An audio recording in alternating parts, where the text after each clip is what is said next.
Hey everyone, and welcome to another episode of For What It's Nerd. Today we're kind of doing a week roundup, so to speak. There's been a lot of stuff happening this week, especially nerd-wise. And I think it's good to just discuss that, right? So basically, what we'll be covering throughout this episode is Andor, She-Hulk, and Rings of Power. I'll try and dedicate an even amount of time to each, but I think more will be said about Rings of Power and She-Hulk now that it's finished, as opposed to Andor, which is only halfway through its run. So let's start with Andor. Andor finished its second arc, its sixth episode this week, and it was a good episode. It was a really good episode, perhaps one of the most gripping pieces of Star Wars content there has been. It had stakes. It had issues of morality. It had heart as well. Very good, very fun. I think I'm very excited to see where the next episodes lead us, and yeah, I think it's perhaps one of the best pieces of Star Wars media there is right now. Not to say that there won't be something that supersedes it in the future, but as of right now, I think Andor is even taking over Rogue One for me, and Rogue One was my favorite piece of Star Wars content prior to this. Now, don't get me wrong, Rogue One will always have a sort of place, but I do think Andor is kind of beating not just the TV shows now, but the movies as well, which is weird to say, but true, I would say. I very much don't find much bad critique on Andor, and that's not to say that there isn't some. That's not to say that if you looked for it, you wouldn't find it. And it's not to say there isn't problems with the show, but overall, I do think it's a really good understanding of what the Star Wars fan base wants, and it's this kind of grounded, well thought out, well planned, executed story, right? And I think that's why it's going over so well with so many fans of so many different types as well. And I'm very happy about that. I think it really does also emphasize the importance of Rogue One, and or should I say, reinvigorate Rogue One. I think watching Andor, and then you'll watch Rogue One, and then you'll kind of be like, wow, this is why he did this, or this is. It feels like there's a bit of empowerment there from a stronger upsurge of emotion that's going to happen if you rewatch Rogue One, if that makes sense. So yes, very happy with Andor. What we've heard is that episode 7 will be like a standalone episode, like a kind of interlude almost, and then 8, 9, and 10 will be an arc, and 11 and 12 will be an arc. So I'm assuming, this is just a presumption, a kind of forward thought, that 11 and 12 will be longer, maybe almost like, again, like a kind of two-part, almost movie-esque episode. Whether or not that's true, obviously we'll have to wait and see, but I think that's likely to be the case if we're talking about having this kind of interlude episode. I'm very interested to see what that's about. Some people kind of posit that it might be like an Imperial episode, or like the bad guy episode dealing with a bit of Dedra Meero and Cyril Khan. That could be fun. I can see why, because we haven't had much of Cyril since he went home, and Dedra, however you say it, is working on something with the ISB. So that could be a fun episode to do. Give us a little bit of insight into those characters before we basically have Andor go toe to toe with them. I will say my favorite performance in the show so far, even though he hasn't been in these last few episodes so much, is Stellan Skarsgård's Luthen Rail. That's the thing I want to say. Luthen Rail. And I think he's just it brought such a gravitas to Star Wars, and a totally different type of character, right? And I think that's the same with Mon Mothma as well. Genevieve O'Reilly's Mon Mothma. It feels new, it feels fresh, even though we're inhabiting very much the same world that we always have. In fact, closest to episode 4, the beginning of Star Wars. So I think it's very interesting. I'm really enjoying it. Season 2 as well, obviously, is already filming, I believe, or in production, or something like that. So like, we're going to be finishing season 1, and season 2 isn't going to be too far behind. It's going to be hot off the heels, so to speak, which I'm very excited about. I'm interested to see how that happens, though, because usually shows have cliffhangers, and this is something I'll talk about with Rings of Power. But it feels like more recently shows that have been kind of greenlit for multiple seasons almost just like finish on like a random point. It's almost like if you finished a book halfway through a chapter not, and this isn't necessarily a bad thing. Like, obviously, there's still like a satisfying payoff, so to speak. But it feels like it's almost like actually we made like a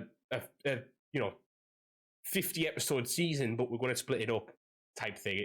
It would almost be as if you were watching a soap opera and it was running for 50 weeks, so to speak, if you know what I mean. Like, it's that kind of feeling of like, oh, this, if we could produce this all at once, we would, type thing. And like, I'm interested to see how Andor's going to end, because I'm wondering if it's going to be like a big ending or if it's going to be like a more seamless, like you could go straight into season 2 and it kind of carry on.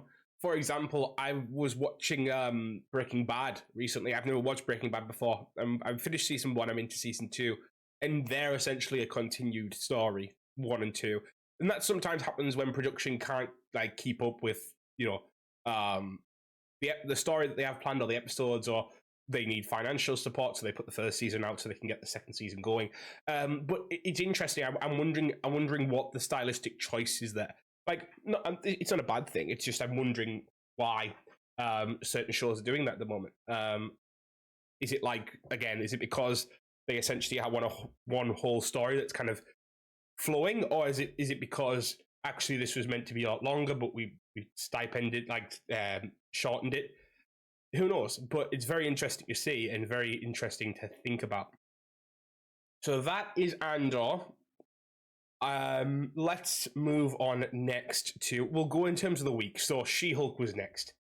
And I've got to say, I really enjoyed She-Hulk. I know there's a lot of controversy around She-Hulk. Some of it is legitimate, some of it is very much not.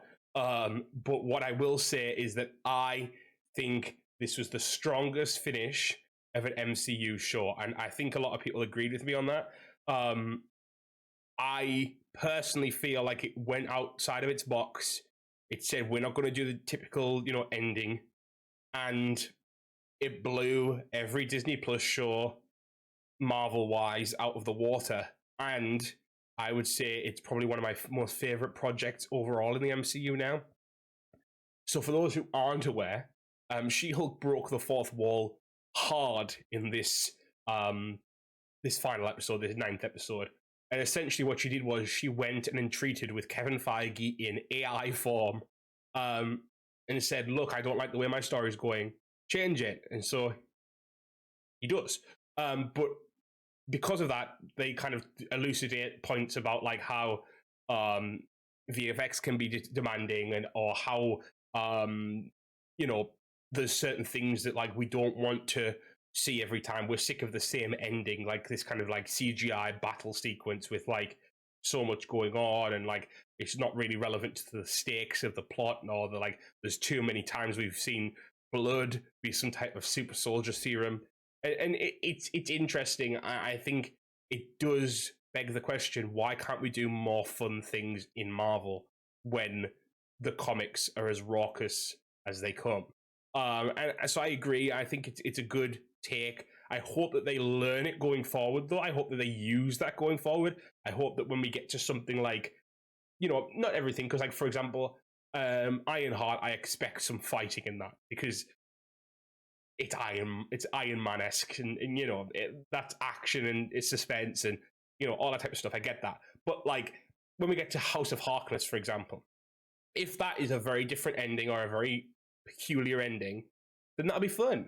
I would like that if it was like kind of like a kind of trippy kind of whatever. I don't even know, because I don't even know how to explain it, because that's the thing as well. We've become so used to the big CGI battle at the end that it's hard to think of alternatives. But She-Hulk managed it, and not just that, she managed to introduce so much. She managed to poke fun at the fact that the X-Men are coming.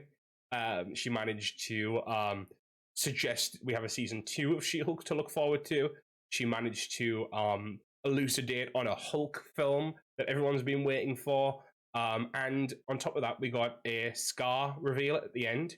We saw Wong and Abomination going off to do whatever they're doing. And Daredevil and She-Hulk seem to be together now, which is very interesting. I wonder how that's going to play out for Born Again, if Born Again isn't beforehand or some kind of contrivance happens. But no, I'm very excited. I think it's a very interesting idea. I think it's a very interesting um, plot line. And the best part is, and this is perhaps the funniest part, it's straight out of the comics. Um, She-Hulk jumps out of her panels a lot, like a lot, and like there is one where she literally does go back to the back of the issue to fight the villain straight away, and that's what this felt like, right? Um, and I think I think people don't like that, and I think I get it because if you don't know She-Hulk, then you'd be thinking, what the hell's going on? Like, this isn't like for you, this is like a Deadpool trope, or it's like a weird thing that's happening, right? But like, personally, as someone who's read a lot of She-Hulk, this just made total sense. Like, I sat there and I was like, yep, that's She-Hulk. Like, oh my gosh, I can't believe they've done it, but yes, that's She-Hulk, you know? And so I was thrilled, pleased. It is slightly weird, don't get me wrong, and it does provide a lot of weird implications for the MCU going forward, but it depends on how they want to deal with it. Because like you could just not. Like you could just not. Like that's the whole fourth wall thing in a nutshell, right? Like you just accept it. And that's it. Like it's one of those things that like this is how it is, and then we just go with it. Like it's like how in certain like fictional settings there's a technology that just doesn't make sense in regard to everything else. And you're like, okay, like for example, this is just a random example I'm plucking to the top of my head. It's not even a real story, but everyone can teleport anywhere they want, and there's still cars. Like it's that kind of thing, right? And you just accept it because like people almost like cars. Like it's just like it's like one of those weird kind of just like you just go with it because that's the universe. And it's like for She-Hulk, her own little microcosm, that's that. Now, what I think is liable to happen, personally, is that you will probably get um She-Hulk staying insular, and that most people come into her show rather than her going out of her show. Now, obviously, I think she will go out of the show on occasion, but I think whenever she shows up elsewhere, the fourth wall breaks mightn't happen, or you might even get like a joke to her like being in her head or something like that, like as if the fourth wall break would happen, but it doesn't. Um, or you can get more of a kind of subtle version. I don't think you'll see, for example, She-Hulk turn up in Daredevil and then leap out of the like leap out of the screen. I don't think that would happen. But I think obviously it's going to be either insular or for example, She-Hulk might show up in something like Deadpool 3 or further Deadpool projects, or Deadpool show up in She-Hulk, and that'll be fun because they'll riff off each other in terms of the fourth wall breaking. In fact, it would be great if She-Hulk was part of Deadpool 3. I think it'd be a great way of introducing him by finding that there is a fourth wall breaker over here as well in the MCU versus the Fox universe. But yeah, what I'm trying to say, I guess, is that like I think unless it's small moments, like for example, like Wanda has had where she's looked at the camera, or like other little moments where there's been someone who's looked to the camera, like I think you'll probably see it left alone. I could see something like when you do your next, like you do the like Kang Dynasty or Secret Wars.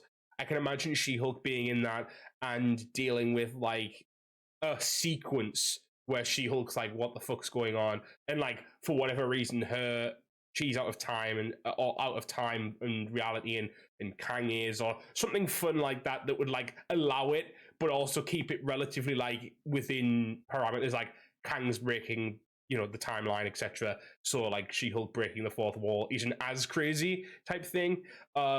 I kind of hope something like that would happen. Or like for example, you could have like variants popping up all over the place, and like one of them does it as a side joke, like one She-Hulk variant or so something like that. But what I'm trying to say is I don't think it's going to be as raucous of a fourth wall break in other parts of the franchise that She-Hulk might show up in. Like if she was in World War Hulk, I think that'd be a very serious movie, and they wouldn't do it as much, if at all, if that does end up happening.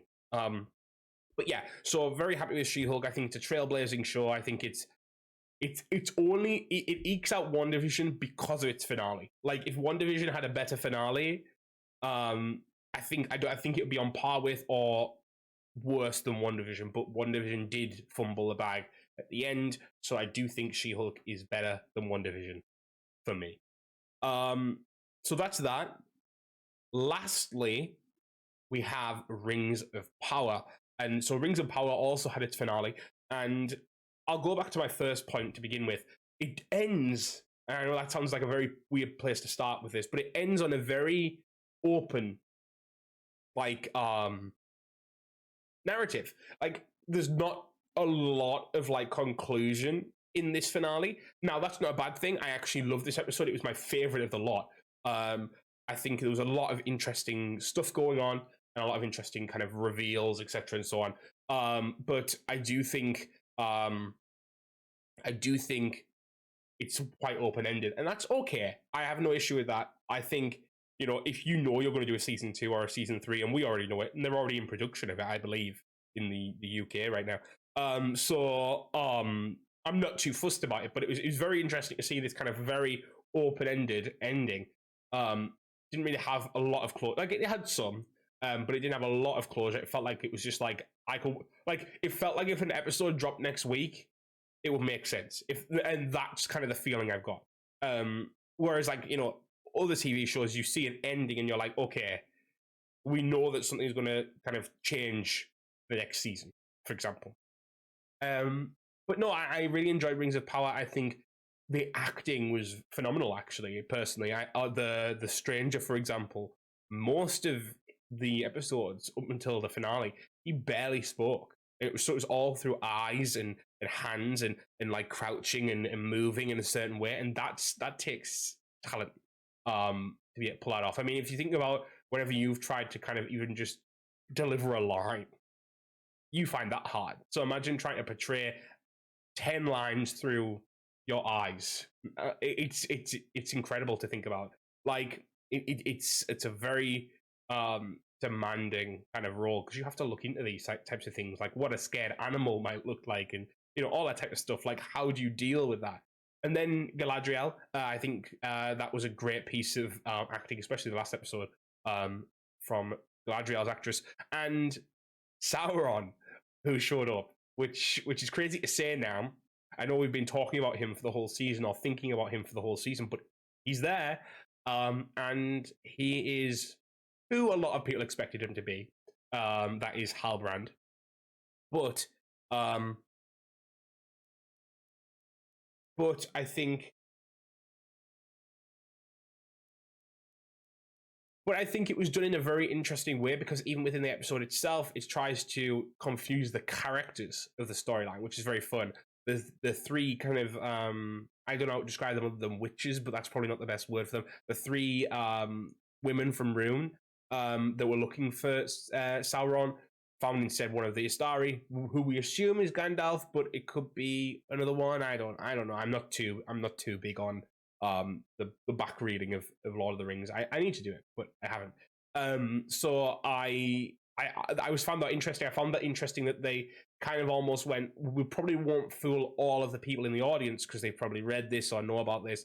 Let's fool some of the characters instead. I think it's a very fun way of letting us, we're laughing at them because they don't know, type thing. And we're like, you don't know, you're not aware. So that was fun. It was like a inside joke, laughing at you kind of thing. So I enjoyed that. I enjoyed that a lot. I think season 2 needs to be a little bit more impactful from the off. Now, don't get me wrong, season 1 was great, and season 1 is an establishing season. You know, so there's a lot of wide spanning stuff. There's a lot of stuff that like needs to be set up, characters and, you know, places and locations and, you know, political factions and all sorts. But I feel like season 2 needs to be deeper. I feel like it needs to get into characters and like really go for it and like have a lot more, like, it doesn't have to necessarily be conflict in the sense of fighting. I don't think that's necessarily what I want more of. We've seen fighting in every show possible. You've seen a man skid through a man's legs. You've seen a man slice a person in half. You've seen someone punch someone to death. Like, you've seen all that. We've seen it all before. What I would like is just some type of conflict, yes, but conflict in the same way that the finale dealt with Sauron and Galadriel. The fact that they literally sparred mentally. Now, I'm not saying that it all has to be that either. I'm just saying I would like something that's a little bit more fresh in terms of, you know, I think fantasy often ends up being these big fights on big battlefields, and it depends how long the battle is. but like sometimes those things drag on, and sometimes they're not fun, and sometimes you're thinking, okay, can we move on to the next piece of like interesting information about this place? But that's me. Maybe I'm different. Maybe I'm built different in regards to how I like my story. But no, I think combat can be fun and in places, but I think a lot of the time combat just comes along as like a filler. So I want conflict, but I want conflict that means something, or conflict that isn't of sword versus sword, shield versus shield, spear versus spear, if that makes sense. Yeah, I think it's a good season. I think whilst obviously there were limitations because of lack of rights on Amazon's behalf, and so they had to kind of skirt around things. I think it was good. I think it was fun. I think season 2 is going to be even better. With that said, I think um, you've still got some work to do in regards to um, bringing the fan base on board. Now, there's certain fans again who don't like it for whatever reason, but I do think there's some things that you could have done better to elucidate some points of contention. Sorry, kind of like, how do I put it? Elucidate some points of contention was not the words I was looking for. To kind of, how to put it? To kind of remove the exacerbation of issues surrounding certain feelings about characters. Now, that's a lot of words to say, but what I mean by that is there was ways in which you could have made the story more spanning by simply a few changes. For example, giving some kind of longer or kind of longer ago scenes to the elves, making the elves seem more ethereal, making the elves seem more set apart. There was parts of that, but I feel like it wasn't as strong as it could have been, and yeah, it kind of distracted. There was one that really got me, which was it was a costuming issue actually, but Gil-galad especially and Elrond have no sideburns, which is a very weird thing to complain about. But it like it makes their face look very peculiar, and yeah, I don't know. I didn't like it. Once I saw it, I couldn't look back, and yeah, but no, I enjoyed it. I enjoyed Rings of Power. I enjoyed She-Hulk, and Andor just getting really, really good. Um, TV is in a good place right now. That's all I can say. Oh, Werewolf by Night as well. I don't know if I spoke to you guys about that, but in passing, very good, very fun, very different. I think I maybe did, but anyway, a little bit of a side point for you guys there. Um, anyways, guys, with that said, if you're enjoying these shows, let me know. If you're not, maybe don't let me know, but you can if you want. Thank you for watching, / listening as always, and I'll see you next week.